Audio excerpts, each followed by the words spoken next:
international trade theories. And under this particular topic, we shall be looking at two topics, and the two theories, not two topics, sorry. We shall be looking at two theories, and that is the theory of comparative advantage, and we shall look at the theory of absolute advantage.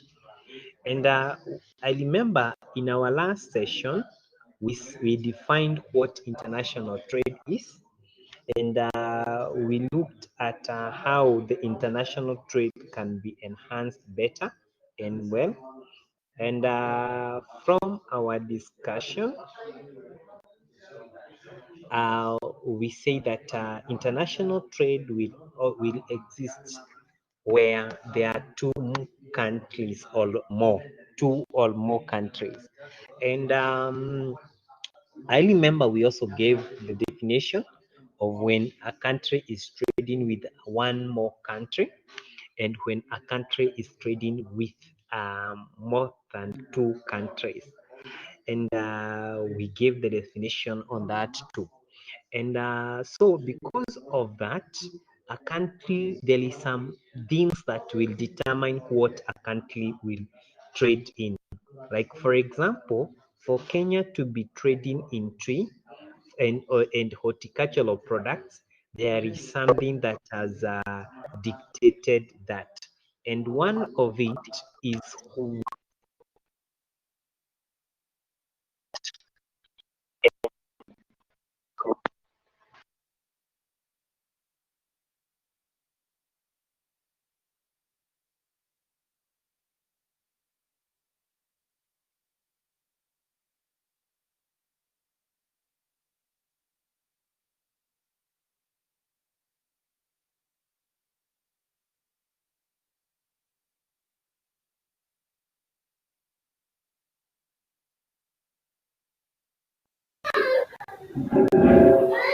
Parada.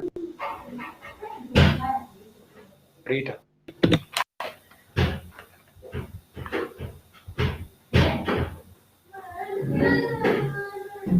Ground. Rita. This guy. Don't dish it.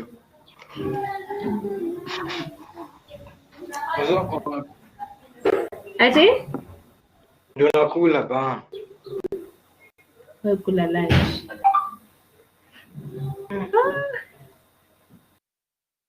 Nakaa fiti. I know. Na kama vile. Unichukue.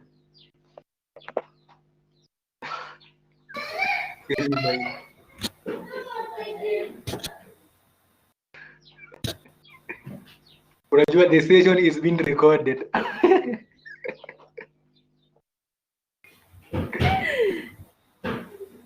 Hebu kwanza angalia sauti yako hapa.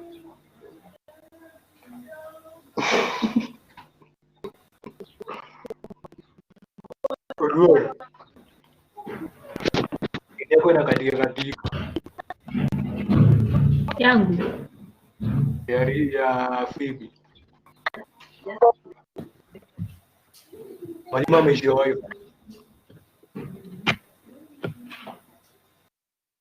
Akirudi Rita niambie. Nisishikwe. Ati? Akirudi niambie nisishikwe. Eating in class is prohibited. Tweet.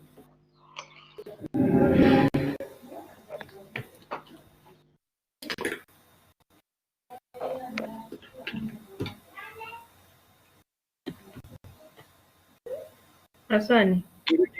Akirudi nisishikwe.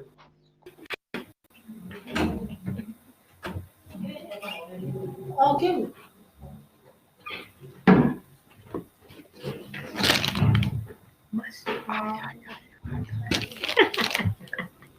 Acha hizo jo.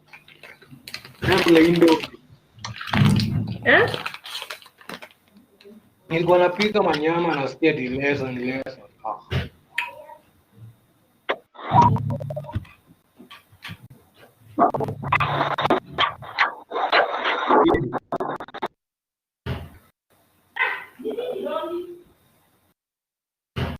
Ya mwalimu.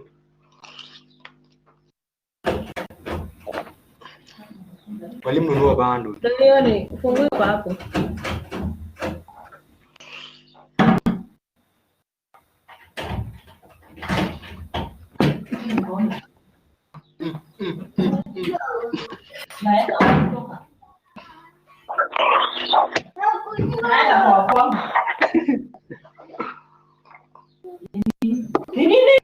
Unanijua nini? Mama yako anapigana. Unanijua nini? Natoka. Kaa hapa mtu aje kunisumbua. Mwambie mama kitu kwa screen ni wewe. Sasa naongea na mwalimu. Mam, atakuja uwevu. Atakuja uwevu. Classmate yangu. Umeona kweli? Umeona? Mwonekana klasi yote ya kweli. Kazi unakuja nini? Nani? Angalia. Angalia sulali. Rita, Eh? unadumia lapi? No simu. Kwa mwalimu akikuja niambie. Unajua unaona hapo kwa screen. Mimi sioni. Watu wametoka. Watu wametoka. Asi wote. Kimemia Hilda. Kimemia. Kimemia. Unajua tunarekodiwa tu hii session. Mwalimu ameziwa bando. Sasa ni zetu.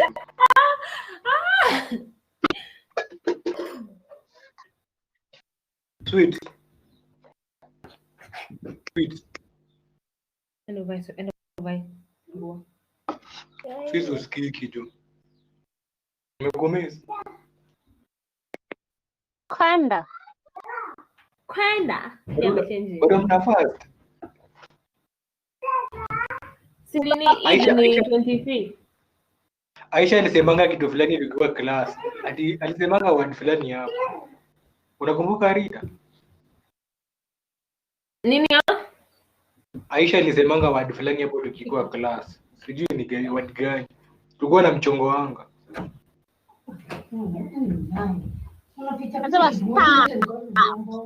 Iftar. Alikuwa sema Iftar. kuna ingine. Stop it. Ingine.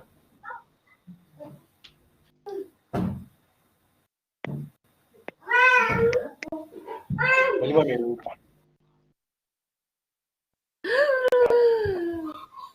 Mwalimu amerudi.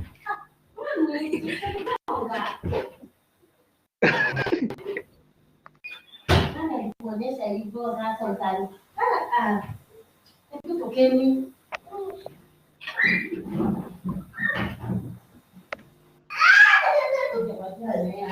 Sorry for I had disconnected for a while. Sahara Durango.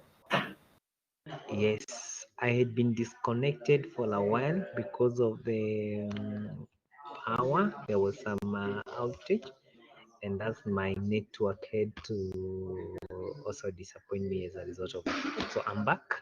So how far had you gone? Where I was saying a country's export or import will be dictated by these particular theories. It's my hope that everybody can hear me. Is there anyone who can't hear me? Asha, can you hear me? You're a bit low, sir. Yeah, Okay. like raise your voice a bit. What about now? I know it's fine. It's okay. Okay, now I think I should project my voice. Asha, Yes, teacher. oh, are you getting me? Yeah. Good. Let's now continue. So I was saying that whatever a country exports or a country is, yes, Odor Achieng. Okay. I was saying that whatever a country exports or imports, it is dictated by theories that we are referring to as the international trade theories. And I had highlighted earlier that our theories will be two. That is the comparative advantage theory, and we shall also look at the absolute advantage theory. So we shall be looking at the two theories. And to start with, let's start with the comparative advantage theory. Um, and in some books, they usually call it the principle of comparative advantage, and it is used by countries to determine what goods and services they should be specializing in production. This was a theory that this is a theory that was brought forth in the 19th century by an English economist called David Ricardo. And when Ricardo was coming up with this theory, he considered two goods, all two services, and also looked at two countries. And he suggested that if there are two countries, let's say, for example, country A or country B, and country B, and they are producing two commodities, that is commodity X and commodity Y. The country A will produce the commodity that is that is cost efficient for that country, or the commodity that it will be okay in producing, or it will be it will be better off producing than the country B. That's when we'll be thinking of the theory of comparative advantage as far as Ricardo. Kwa nyumba.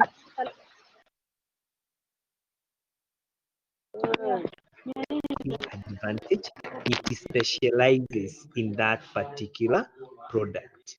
Well, like for example, if Kenya starts producing, let's say, machineries, maybe it will lack the comparative advantage compared to other countries like Japan.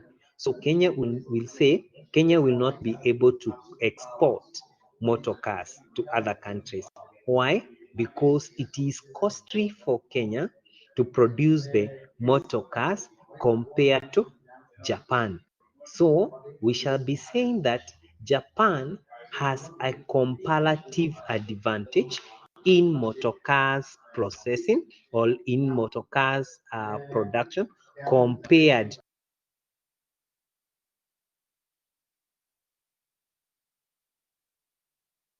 to Kenya. So we talk of the theory of comparative advantage. Let's have now an example will be comparative advantage.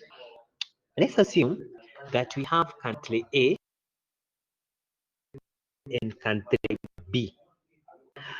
Country A and country B, both of them are capable of producing two commodities, that is cars and trucks.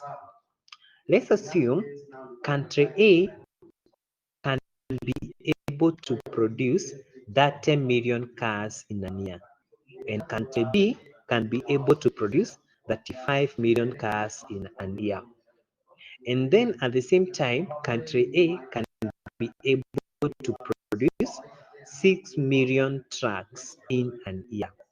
And country B will be producing 21 million in an year. Then that's now the advantage. Sorry, that is now the production set. That is country A can produce 30 million cars in a year, and country B can produce 35 million cars in a year.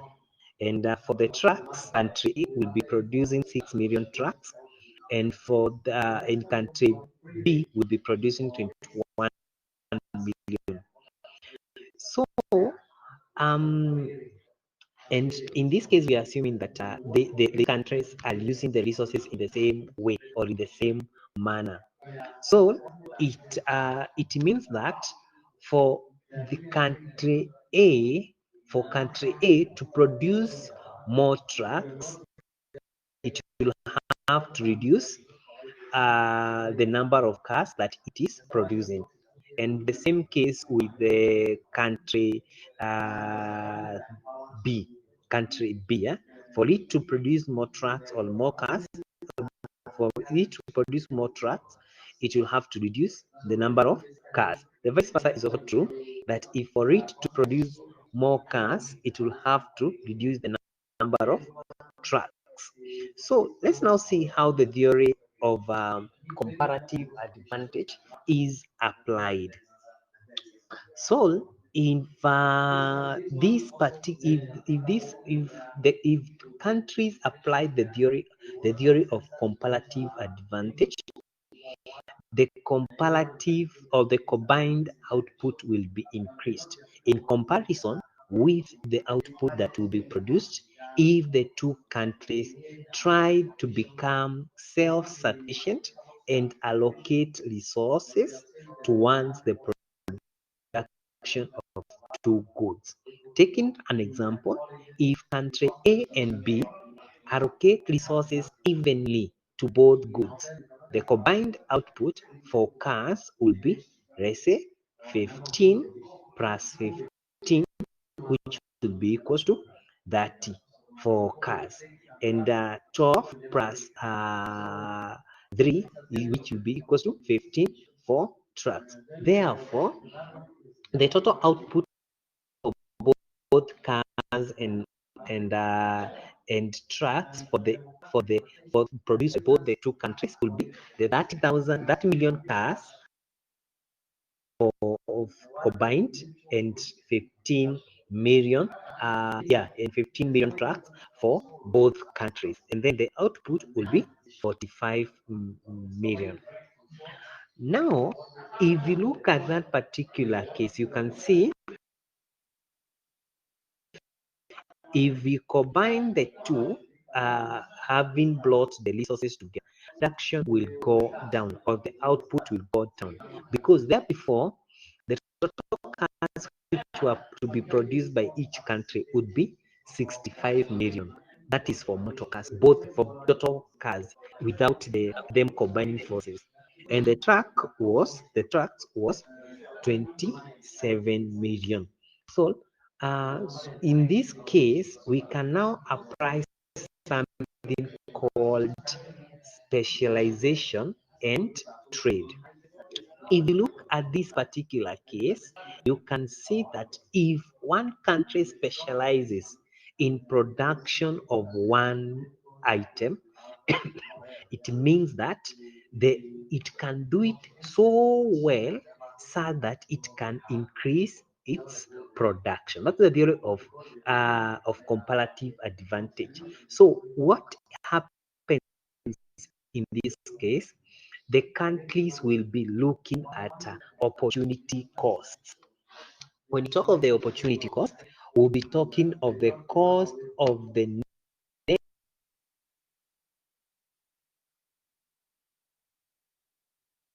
best alternative that will be found to produce the other product. This is, for example, if the company forgoes all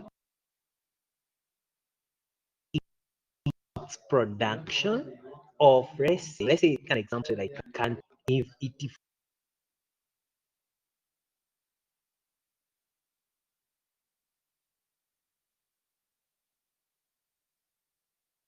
and in this case, it will now increase the production of trucks. But if we forego the production of cars to produce trucks, that means the country will be losing the output of 30 million cars. The same case with country B. If country B says we shall not be producing the motor cars and we shall be producing the trucks, it means that they will not be producing the 35 million cars, and therefore they will increase the production of trucks. But for a country to make such a decision, they will have to compare its opportunity cost. And I've said the opportunity cost is the cost of the next best alternative foregone in satisfying another want. Like for example, let's take an example of a country A. If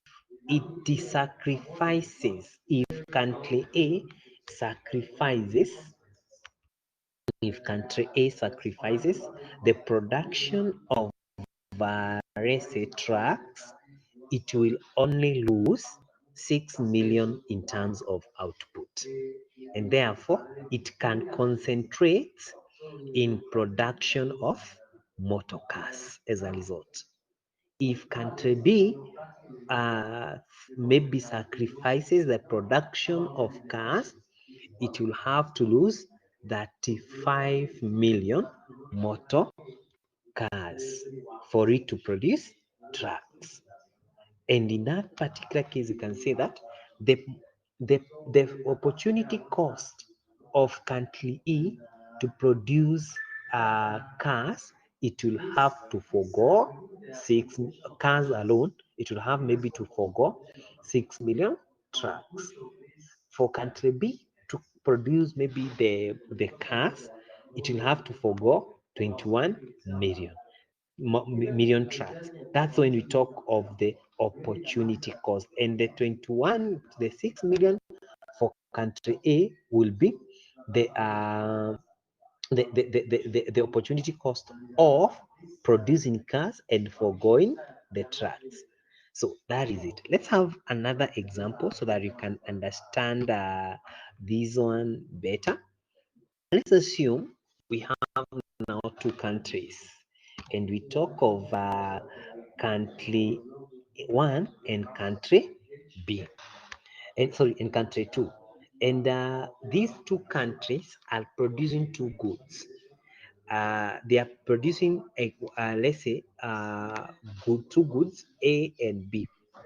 For country 1, for good A, they are using 8 hours. For country 2, for good A, they are using 12 hours. And for country for good B, country 1, it is using 9 hours. And for country good B, it's using 10 hours. That is 1 hour. We can observe that country 1 has a complete absolute advantage in production of both goods. When we are saying it has absolute advantage, it means that it can produce the two goods very fast with the retro man hours. So that's when you say that it has complete absolute advantage in production of the two goods. And because it can produce them with a lower level of resources. And that means that country 1 is more efficient than country 2. Now, using the law of comparative advantage given by Ricardo, whereby we say that a nation should specialize in producing and exporting those commodities that it can produce at relatively low cost. Now let's look at which products that each country has a lower opportunity cost. Let's take an example. The opportunity cost of good A is the amount of the other goods which have to be given up in order to produce 1 unit of the goods. So what we are saying is that if country A1 says we shall produce more unit of good A, it means that it will have to forego a unit of good B.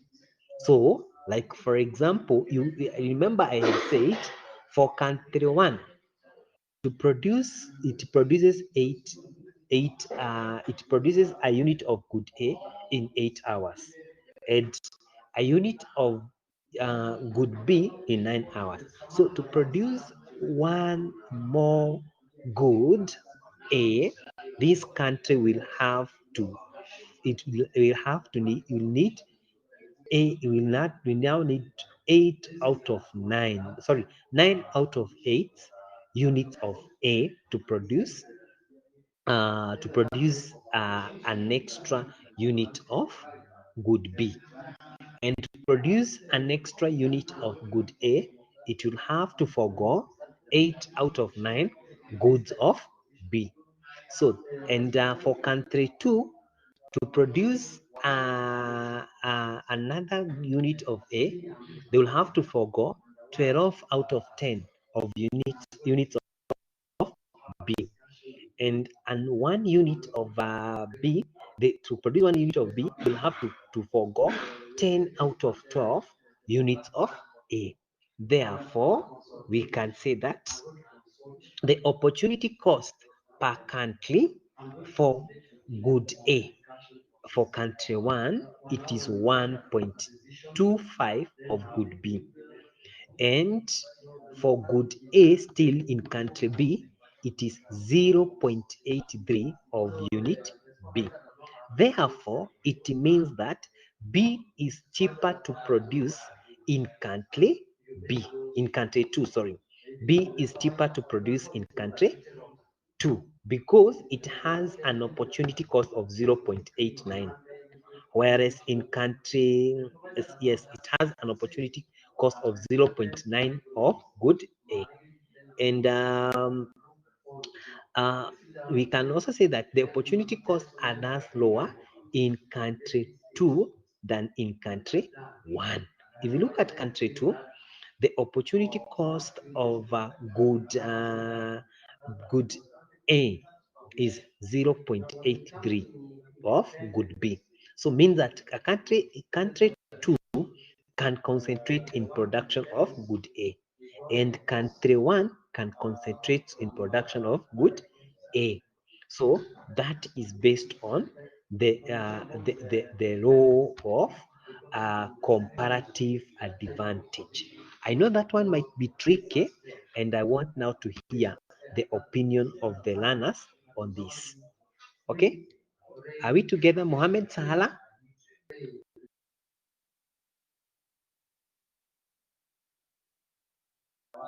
Are we moving on well? Are we moving well? Are we together, Sahara?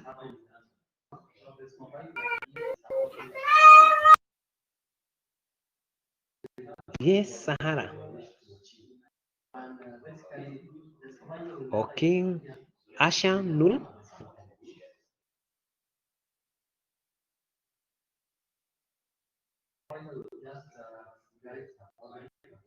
Asha Nul?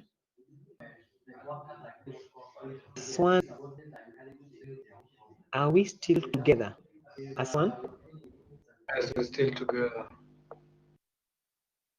Yes? Moving on. It's a bit challenging, Yes, but Aswan. it's a bit challenging. But we'll Yeah. check it out. Where is the challenge coming from on your side? Where is the challenge coming from?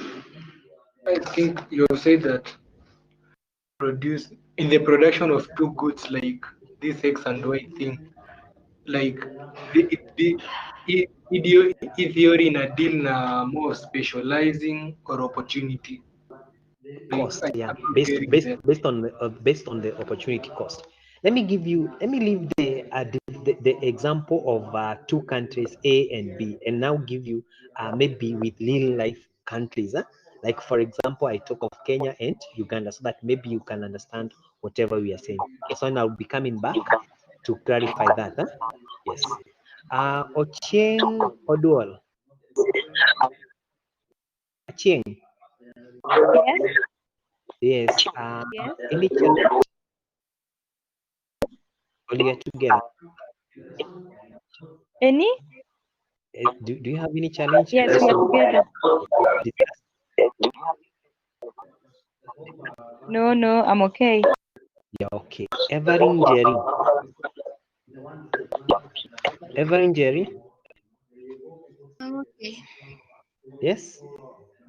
I'm okay. Okay. So I think that's the stand of the people. But Aswan had said something based on he was encountering some challenges. So let me now clarify what I'm saying, or based on maybe real life examples. Let's take an example of two countries. Huh? We talk of Kenya and another country, Uganda. Let's say these two countries, Kenya and Uganda, can produce two commodities, that is tea and coffee. Okay. For Kenya to produce a kg of coffee, let's say it will cost it, let's say,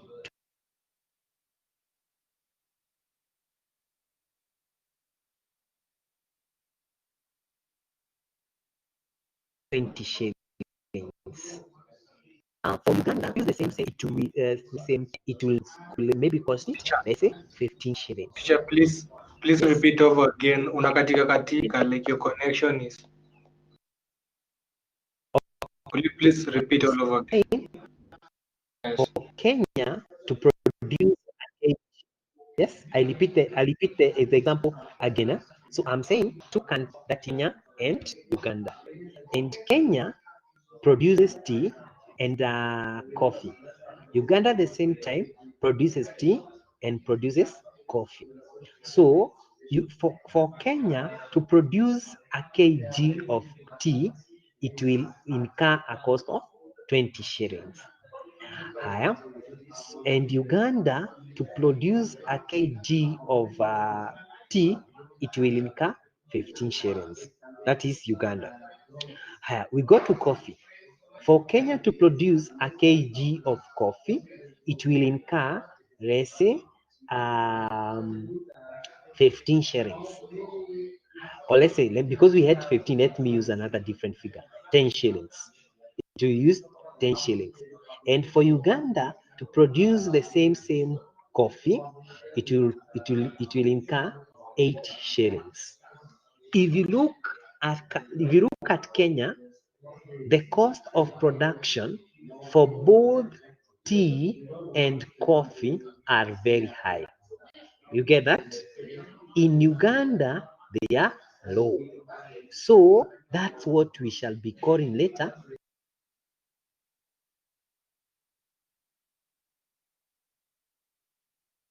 absolute advantage. Meaning that to produce a commodity in Kenya and see compared to Uganda. So now let's come to absolute advantage. Let's say Kenya wants to increase the production of tea. For it to produce tea, yes? Teacher, please hold it there. So Uganda has the absolute advantage over Kenya. Yes, it has absolute advantage. But we have not come to this. That's why I'm lashing over it. We shall come back to absolute advantage later. Is it okay? Yes. It's okay. So if Kenya wants, let's say, to increase its production of coffee, if Kenya wants to increase its production of coffee, it means it will have to forego some production of tea. Unataka kutengeneza kitu fulani, but you are constrained. The resources are fixed. Are you together? So it means that you have to produce a little unit of the other so that you can increase this other one. Are you getting what you're saying about the opportunity cost? For you to produce one, you have to decrease the other one. Huh? So for Kenya to increase the production of coffee, it will have to forego 10 out of 20. You take this cost of Kenya, which is 10, you divide by 20 the cost of tea in the same country. 10 out of 20 of, let's say, tea. That's what it will have to forego. If Uganda want to do the same, Uganda want to increase its production of coffee, it will have to forego 8 out of 15 of tea. Look at this.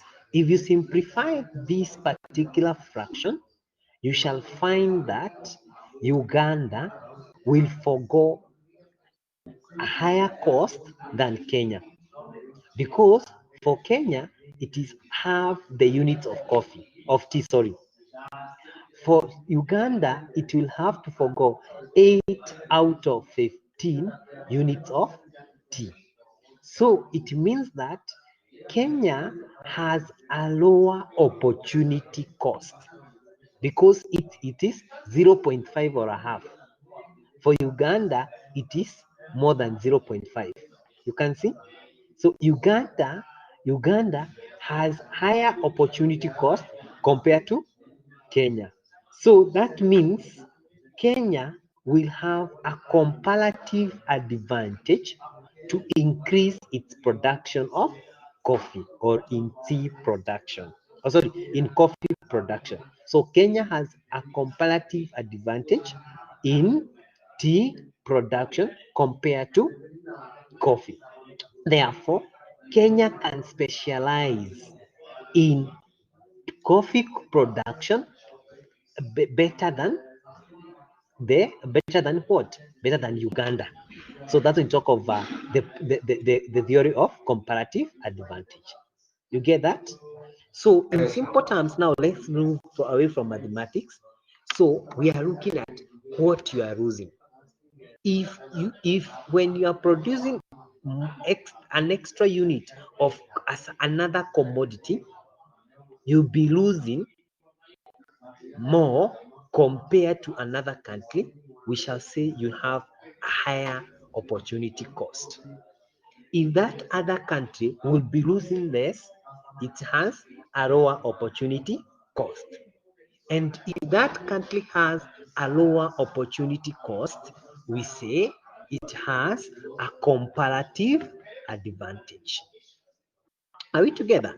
So now let's look at the challenges or criticism of this particular theory. There are some people who've come up and they have tried to criticize the theory. It has some. Number one, they say that the doctrine is only varied in the short run. Where are we saying that it is only varied in the short run? Because in the short run, that is the period where you can do the production normally without maybe changing the level of production, or even changing the cost and the cost outlay. But in the long run, an individual will be able to either increase or look for ways of increasing or decreasing the raw materials that he or she uses in the production process. You get that? So that's when you talk of that.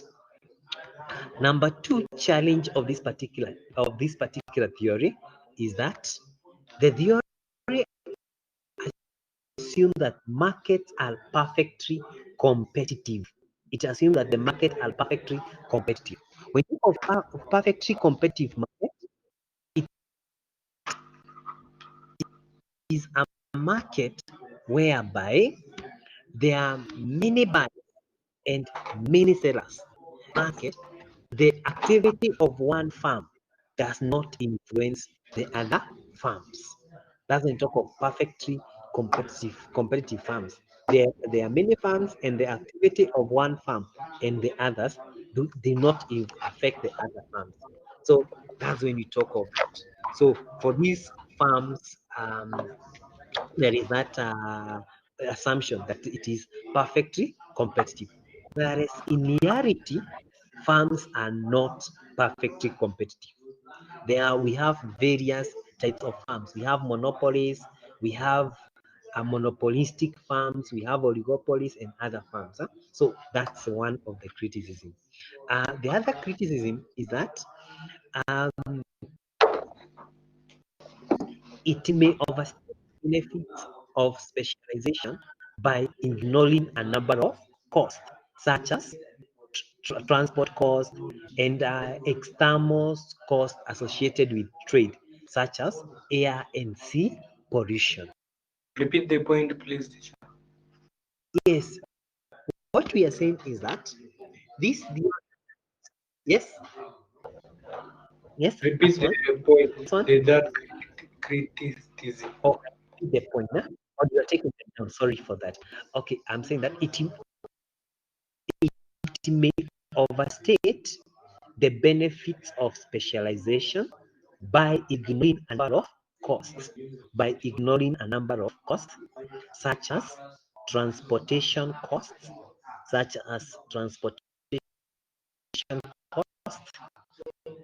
and any external costs associated with trade, such as air and sea pollution, and any external costs associated with trade, such as air and sea pollution.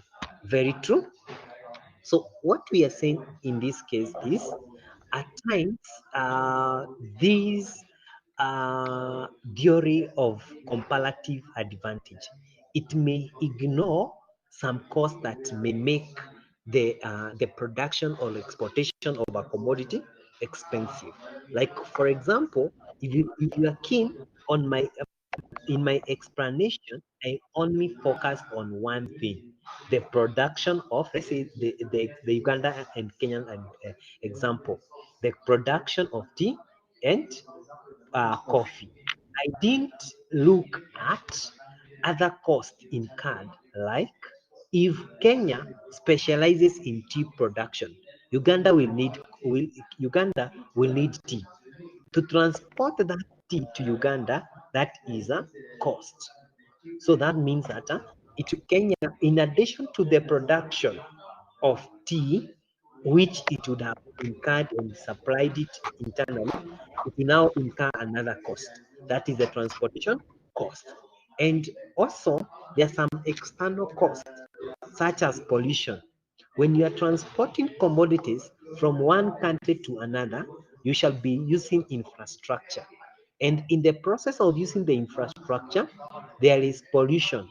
Like if you use sea transportation, you are likely to pollute the sea through spillage of oils, through the air that is emitted from the ships and other vessels. So we're saying that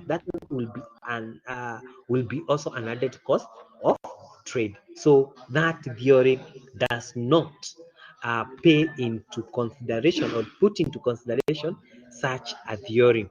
That's when we talk of that. The other one is that it might create structural employment. It may create structural employment. It may create structural employment.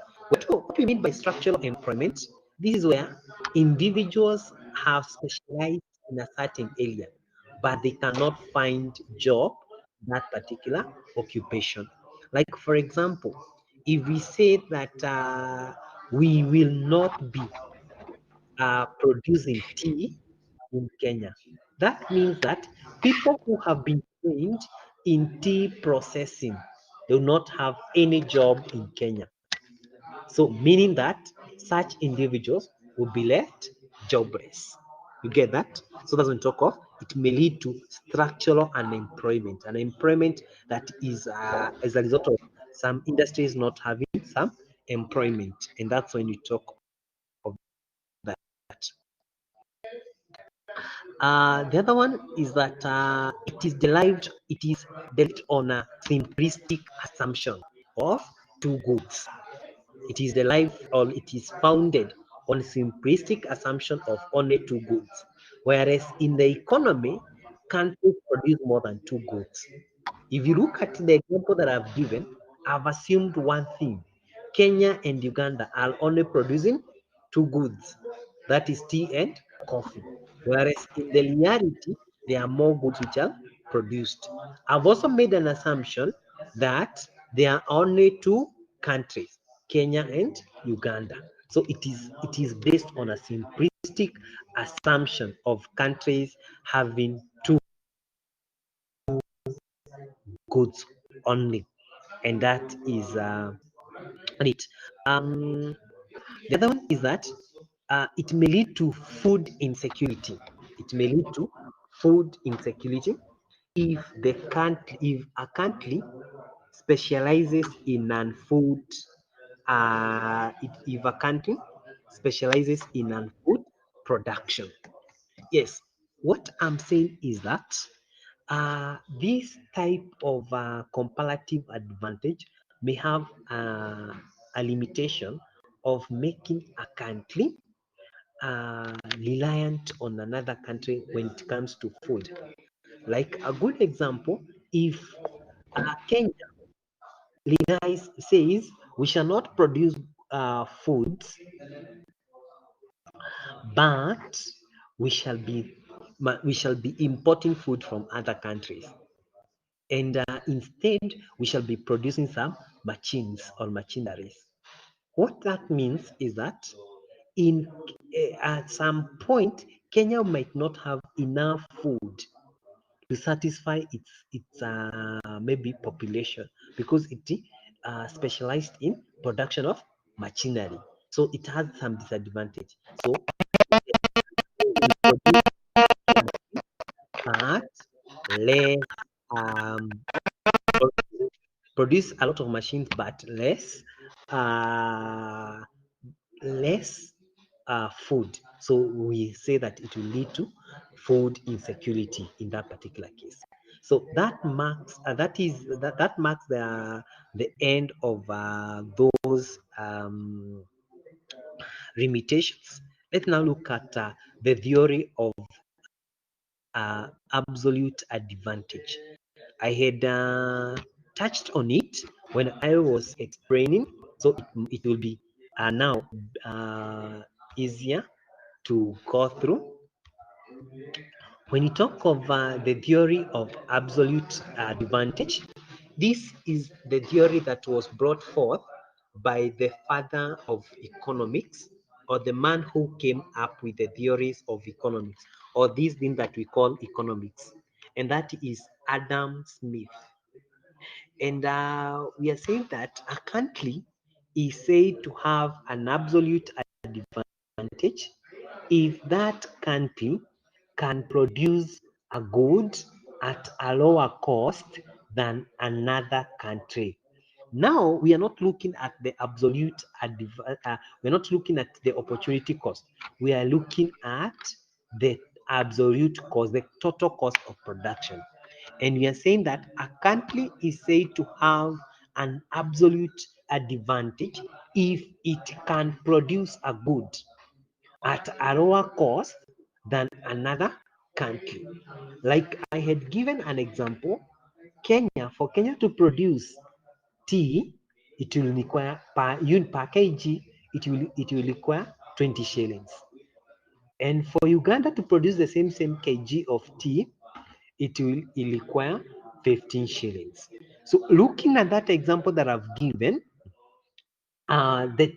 for Kenya, to produce tea, it will be very costly. It will be costly compared to Uganda by 5 shillings.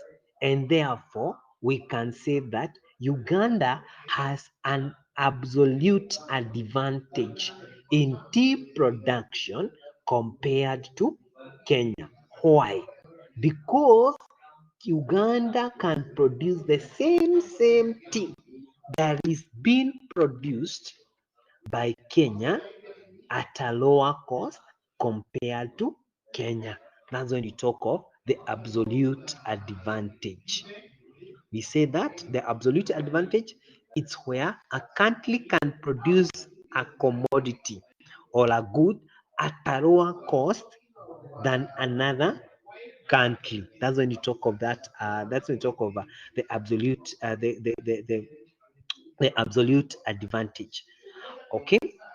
Then we say that as opposed to the theory of absolute advantage, um, as opposed to the theory of the comparative advantage, we see that it's the country will not have the whatever we will talk of the beneficial trade like we talked of in the comparative advantage earlier on. So this one we shall not be looking at it mostly when it comes to the theory to the trade. Let's now look at the assumptions of this theory of absolute advantage. Number one is that there is no mobility of factors of production. So when Adam Smith was coming up with this theory of absolute advantage, he assumed one thing, that the factors of production are immobile. When you talk of factors of production being immobile, it means that factors of production cannot be moved from one place to another. And what are these factors of production that we are talking about? We are talking of factors of production such as land, labor, entrepreneurship, and capital. They cannot be, for that case to apply, they cannot be moved from one place to another. And at the same time, it means that they cannot be changed. The use of these particular factors of production cannot be changed. So that's when we talk of the assumption number one, lack of mobility of factors of production. Number two, we talk of trade barriers. The Adam Smith assumed of one thing: there are no barriers to trade for or for exchange of goods and services. In our third topic, we shall be looking at trade barriers. When talk of trade barriers, these are protectionist measures that countries adopt in order to control how goods and services are exchanged in between these countries. For this theory, we assume one thing, that there are no restrictions for exchange of goods and services. But the other one is trade balance, and the assumption of this particular theory was that the exports and imports are equal. So, meaning that the countries, what a country is buying from another country is equal to what it is selling to other countries. That's when talk of the trade balance. Whatever it is selling and whatever it is buying, it is the same. Then the other one is that there is constant returns to scale. There is constant returns to scale. And we are saying that for a country to produce a loaf, let's take an example, a loaf of bread. Let's take an example in Kenya. If it takes 2 hours to make a loaf of bread in Kenya,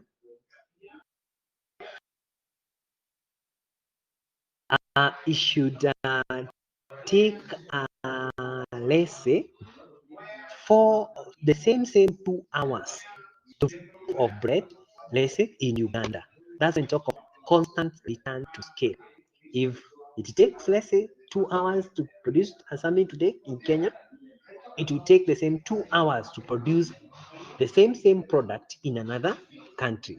That's when talk of there is constant returns to scale. And I've given an example there of the two countries that I had talked of. Let's now look at specialization in accordance to the absolute advantage. And we say that a country will specialize in a product that it is most efficient and it possesses absolute advantage in. That's why we find Kenya produces more of tea, more of horticultural products. It also at the same time specializes in production of other products such as let's say um, machines in small scale. For coffee, for tea, Kenya has an absolute advantage. It specializes in them because the cost of producing them is low compared with the same production elsewhere. So that's when you talk of the theory of absolute advantage. Now that marks the end of the two theories. That is the theory of comparative advantage and the theory of absolute advantage. Now I open the floor for any questions or queries based on the two theories that we've looked at. That is the theory of comparative advantage and the theory of absolute advantage. And I will start from top, and I'll start with Asha Nur. Do you have any question, Asha Nur or query?